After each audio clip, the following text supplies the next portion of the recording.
School में कोई ना कोई उत्सव जरूर मनाया गया होगा। कई बार उत्सव मनाने के लिए आवश्यक चीजें हमारे पास नहीं होती, तब हम इन्हें कुछ समय के लिए उधार लेते हैं, जैसे पानी के जार, टेंट, स्पीकर इत्यादि। जब हम इन्हें लौटाते हैं तो इनके साथ इनका शुल्क यानी फी भी देते हैं। वस्तुओं की ही तरह कई बार हमें धनराशि भी उधार लेना आवश्यक हो जाता है। जैसे अगर किसी व्यक्ति को कोई उद्योग शुरू करना है लेकिन उसके पास पर्याप्त धनराशि नहीं होगी, तो वह बैंक या किसी व्यक्ति से कुछ समय के लिए धनराशि उधार लेता है। उधार ली गई धनराशि को मूलधन यानी प्रिंसिपल कहते हैं। उधार लेने से पहले उधार लेने वाला उधार देने वाले के कुछ नियमों और शर्तों पर सहमत होता है, जैसे समय और शुल्क। निश्चित अवधि तक व्यक्ति इस धन का उपयोग अपने काम के लिए करता है। जब व्यक्ति मूलधन लौटाता है तो वह मूलधन के साथ जितने समय के लिए धनराशि उधार ली है उसका शुल्क भी चुकाता है। मूलधन के साथ लौटाए गए अतिरिक्त धन को ब्याज यानी इंटरेस्ट कहते हैं। मूलधन में ब्याज मिलाकर पता किया जाता है कि कितनी कुल धनराशि लौटानी है। इस धनराशि को मिश्र धन यानी अमाउंट कहते हैं। उधार ली गई धनराशि कब लौटानी होगी और इस पर कितना ब्याज लगेगा, यह शर्तों में दर्शाया होता है। साधारणतः ब्याज 1 वर्ष की अवधि के लिए प्रतिशत के रूप में व्यक्त किया जाता है, जिसे हम ब्याज की दर यानी रेट ऑफ इंटरेस्ट कहते हैं।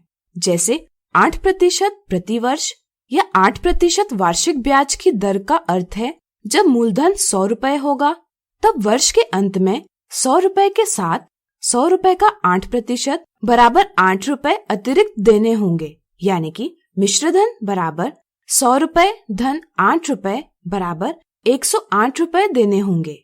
अब आइए इसे एक उदाहरण से और अच्छे से समझें। प्रकाश रमेश से 3 वर्ष के लिए 20,000 रुपए का कर्ज लेता है।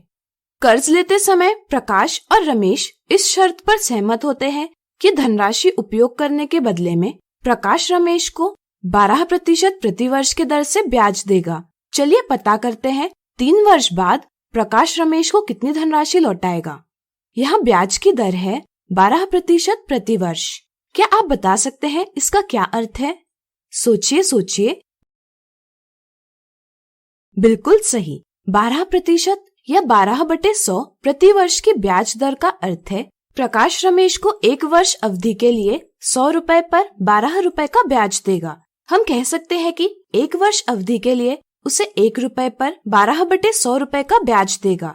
इस तरह से 1 वर्ष अवधि के लिए 20,000 रुपयों पर उसे 20,000 रुपए गुना 12/100 बराबर 2,400 रुपए इतना ब्याज देना होगा। लेकिन यह तो 1 वर्ष के लिए हुआ।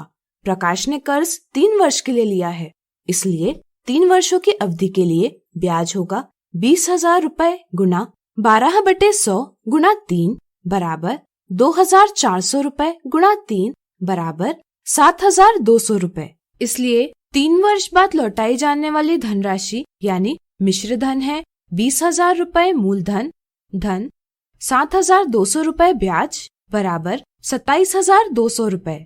यहाँ एक महत्वपूर्ण बात निकल कर आती है, तीनों वर्ष के लिए मूलधन यानी प्रिंसिपल समान है। इस तरह से अगर मूलधन प्रत्येक वर्ष के लिए समान रहता हो तब ब्याज भी समान रहता है। ऐसी स्थिति में प्राप्त ब्याज कहलाता है साधारण ब्याज यानी सिंपल इंटरेस्ट।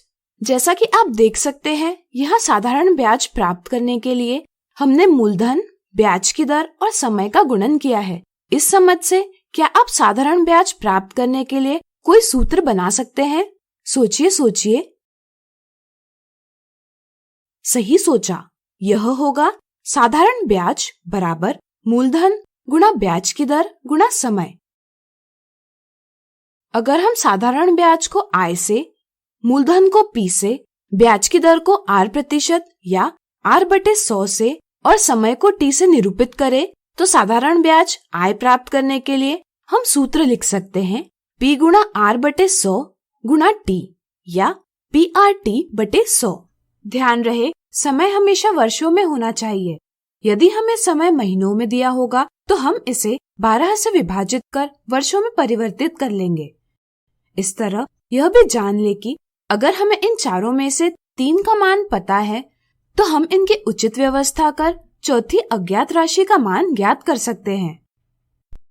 इसी के साथ अगर हम मिश्र धन को A से व्यक्त करते हैं तो मिश्र धन A बराबर P धन I लिखा जा सकता है।